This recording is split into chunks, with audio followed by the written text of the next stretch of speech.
Welcome to Joel's Money Tips, where you'll discover insider secrets on how to save time, energy, and money when buying, selling, refinancing, renovating, and maintaining your home. This episode is brought to you by Joel Olson of Joel Olson CME, the #1 mortgage choice for home buyers. Now, here's your money tip. It may be tempting to look at today's relatively low mortgage rates and consider breaking out of your mortgage early to get a better rate.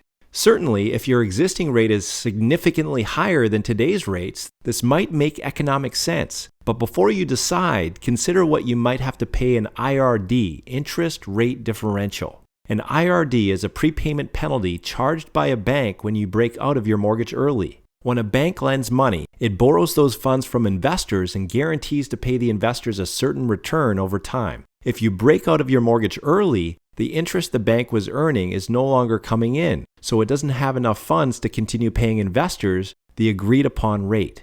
To make up the difference, it charges IRD, interest rate differential.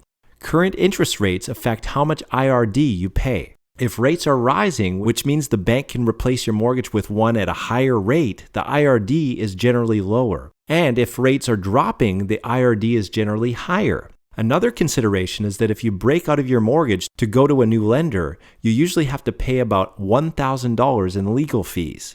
The way banks calculate IRDs is complicated, and it takes into account your existing rate, what current rates are, how big your balance is, and how much time is left on your term. Some people feel that if your balance is at least $250,000 and the difference between your existing rate and the new rate is at least 0.5%, then it makes sense to break out of your mortgage since the IRD will be lower than the interest you'll save in the future. However, the only way to know for sure if it makes sense to break your mortgage early is to have an analysis done of your specific situation.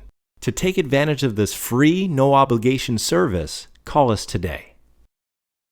Thank you for tuning into this episode of Joel's Money Tips. If you have any questions or comments, please call Joel today at 250-814-1627.